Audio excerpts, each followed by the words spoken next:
Ito ay hango sa aktwal na mga pangyayari. Taong 2015, ito ang Operation Restore. Nagsimula ang lahat sa panaginip. Pero bago pa man yan, halos pabalik-balik na ang mga Hapon sa lugar at hinahanap ang balite. Maging dating tauhan ni McCoy ay hinahanap din ang lugar na ito, bitbit ang kanyang mapa. May bagong lipat na mag-asawa si Noel at Aya. Nakiusap lamang sa kakilalang doktora na kung pwede sana silang magsaka sa lupa. At pumayag naman ang doktora. Mga iilang buwan din sa kanilang paglagi ay nagsimula ng magparamdam o pagbabadya. Nagsimula ang lahat sa panaginip. Sabi pa ng matandang lalaki, hukayin mo ang puno ng mulave, may nakabaong ginto. Hinayaan lamang ni Aya ang pangyayaring yon, ngunit 3 gabi siyang kinausap ng lalaki, hanggang sa magpasya na silang hukayin ang nasabing puno sa gilid nito ayon sa sinabi ng matanda. Ngunit umabot na sila ng 30 talampakan ay wala silang nakita kundi lupa at bato. Hanggang sa huminto na sila. Muli nilang binalikan ang istorya. Bakit kaya wala kaming nakita? Bunga lamang ba ng isang imahinasyon o pantasya ang lahat? Pero may naaalala silang nakuha, mga bilog na bato, kulay itim, mabigat at solido. Pero itinapon lamang nila ito, kasama sa tambak ng kanilang nahukay na lupa. Yun kaya yun? Kasi yun ang kakaiba sa kanilang nakuha. At hinanap nila ang mga ito. Ngunit isang araw, dumating ang pinsan ni Aya. Naglalakad lamang mula sa malayong probinsya. Tinahak lamang ang masukal na gubat at sapa. Kinagabihan, lahat sila halos natulala. Sinaniban ito ng kung ano, umakyat sa bubong na parang butiki at naglambitin pa na parang paniki. Malakas nanlilisik ang mata. At bigla itong nagsalita. Pero tika muna, ito pa lamang ang umpisa. Sa susunod, ating tunghayan at alamin ano ang sinabi ng lalaki sa kanila na siyang magpapabago sa takbo ng buhay nila at maging sa amin at maging sa akin. Abangan. Mga Abril 2015 nang magsimula ang Operation Restore. Ito ang iilan sa mga nakuha naming markers sa aming paghuhukay sa talon. Marami pa yan. Idedetalye ko habang papalawig tayo sa ating kwento. Pero bago yan, ating balikan ang kwento kung bakit kami napadpad rito. Isang gabi nasa niba ng pinsan ni Aya. Bigla na lang itong umakyat sa bubong, malakas ang boses, at bigla itong nagsalita sa kanila. Sinabi ng lalaki, may isang talon sa lugar na ito, at tinuro pa mismo ang kinalalagyan ng nasabing talon. Sabi pa, napakalaking kayamanan kabaon sa talon. Hindi mo mawari o maisip kung paano maubos sa dami nitong ginto. Matapos ang ilang sandali ay nahimasmasan na ito. Ngunit ang kanilang ipinagtataka kung bakit alam ng lalaki ang nasabing talon, gayong unang beses pa lamang siyang nakapunta rito at ni hindi nga nila sinabi ang bagay na yan. Bago pa silang lipat dito ay may pumunta na mga Hapon at nagtatanong saan ang balite. Matapos nilang sabihin saan ay nagtatanong ito kung meron bang talon sa lugar na ito, pero hindi nila sinabi kung saan. Kahit taga rito nga ay hindi alam na mayroong isang talon sa lugar na ito. Una, walang sapa o ilog man lang. Ang tanging bumubuhay sa talon ay ang maliit na bukal sa bukid na umaagos patungong talon. Ngunit malagim rin ang kwento sa talon na ito. May bagong mag-asawa ang tumira mismo malapit sa ibabaw ng talon. Masaya silang namumuhay at nagsaka. Ngunit isang araw biglang naglaho ang babae. Lumipas ang iilang buwan at napadalaw ang nanay ng nasabing babae ay nagtanong ito sa kanyang manugang. Saan daw ang kanyang anak? Sagot naman sa lalaki umalis daw may pinuntahan. Ngunit ilang araw na ay hindi pa ito bumabalik dahil sa liblib ang lugar na ito na pag-alaman na lamang ng pumupunta rito na pinatay pala ng lalaki ang nasabi niyang asawa at inilibing lang sa gilid ng kanilang bahay. Kalaunan nagpakamatay rin ang nasabing lalaki. Kaya sino man ang pumupunta rito ay umiiwas mismo na lalapit sa nasabing talon dahil sa mga kwentong naririnig. Ngunit iba kami. Kaya naming sumagupa. Yan ang nasa isip namin. Kaya sa susunod ay ilalahad ko ang una naming pagtapak sa nasabing lugar at sa nasabi mismong talon. Dito na magkakaalaman. Sa ngalan ng treasure hunting, wala pa kaming inaatrasan. Abangan. Mga bandang hapon na kami nakarating sa site. Aabot ng halos 8 oras bago kami makarating sa lugar. Una kaming sinalubong sa tumatayong team leader sa site na si Al and at the same time, financier din sa operasyon. Sa umpisa, advisory lang talaga ang papel namin sa operation. Mag-iisang buwan na silang naghukay mula nang nakapunta kami mismo sa site. Sa tinutuluyan naming bahay ay nasa 200 meters pa patungo sa talon na maliit. Mga 6:00 na ng gabi, matapos kaming maghapunan at kwentuhan, ay pumunta na kami sa talon. Ako tapos si Akima tapos kasunod namin si Noel at si Aya. Habang papalapit na kami sa lugar ay hindi na malayan ni Akima na natapakan na pala niya ang ulo ng King Cobra at bago pa makahakbang muli si Akima ay tinagana ni Noel ang nasabing ahas. Ang pangyayaring yon ay isang pangitain o isang pagbabadya. Pangitain na natapakan o nagapi namin ang kaaway. Isa rin itong pagbabadta na may mga kaaway kami sa paligid. Katunayan, maraming grupo ang gustong mag-operate sa site, pero ang aming team lamang ang pinayagan ng may-ari ng lupa. Sa gilid ng talon ay mayroong maliit na parang kuweba, kasya lang ang isang tao sa bukana nito, pero medyo maluwang na pagpasok mo.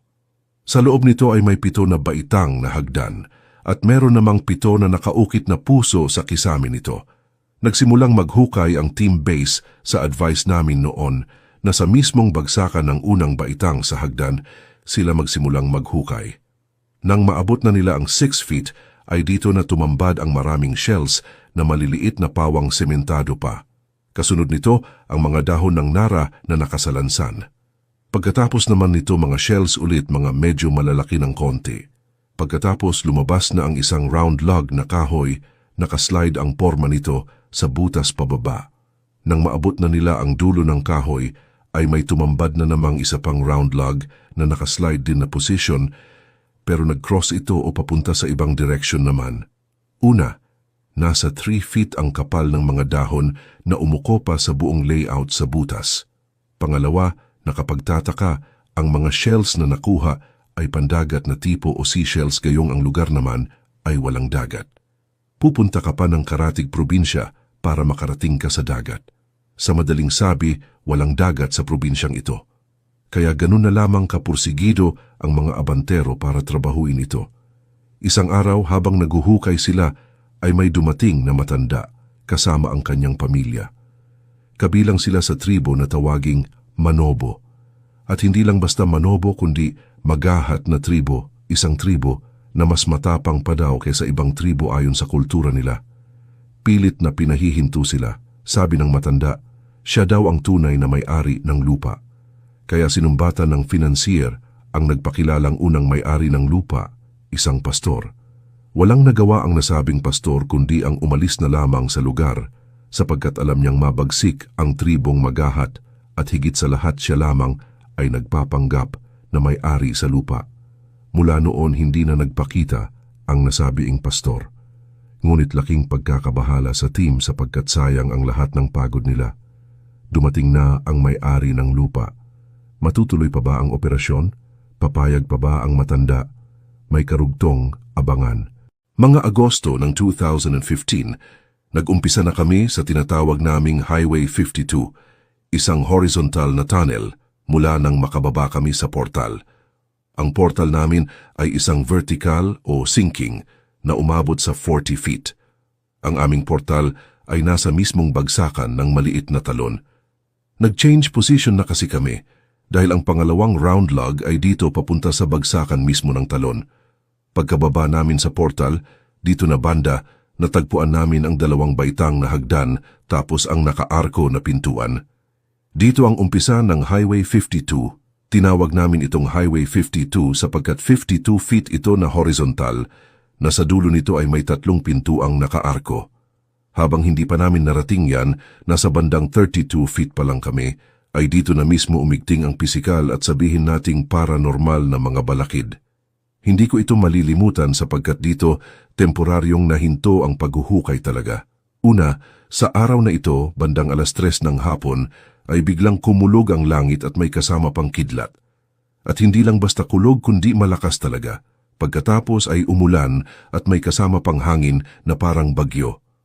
Ang mga abantero ay pinayuhan na naming umakyat Dahil nagsimula ng bumaha sa butas dahil direktang bumabagsak, ang malakas na ulan sa talon pabagsak sa portal mismo. Pagkatapos ng 1 oras ay nawala ang ulan at kulog at kidlat. Uminit muli ang panahon na parabang walang nangyari. Kinabukasan, gaya ng nakasanayan, abante na naman. Ngunit matapos lamang ng 30 minutos ay umakyat na ang ibang kasamahan. Sabi, nawalan daw ng malay ang isang abantero.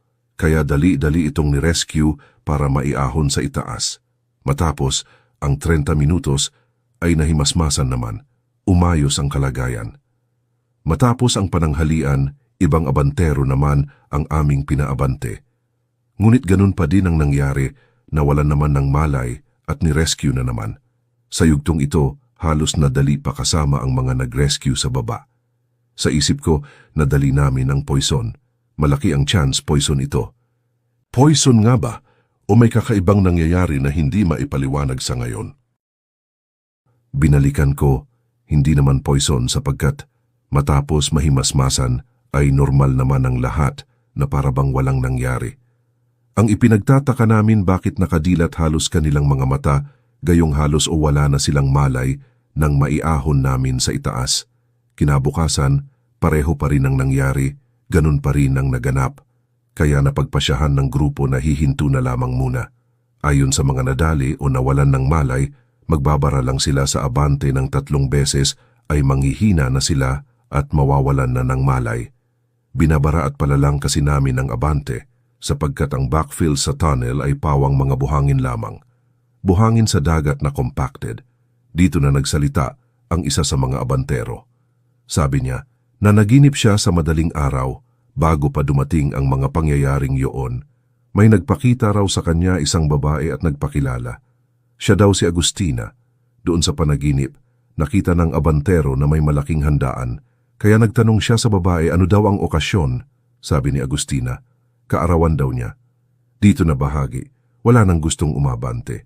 Sabi pa ng iba, uuwi muna sila dahil magagapas pa daw sila sa palayan. Kumbaga, marami ng palusot.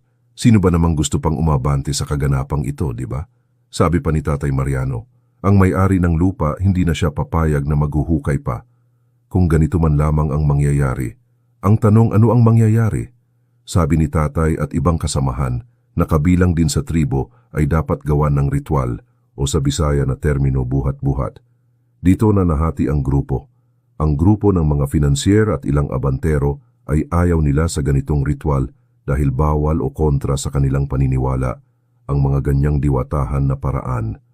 At kami o ako sa team bilang nasa gitna ay hindi ko rin alam ano ang gagawin.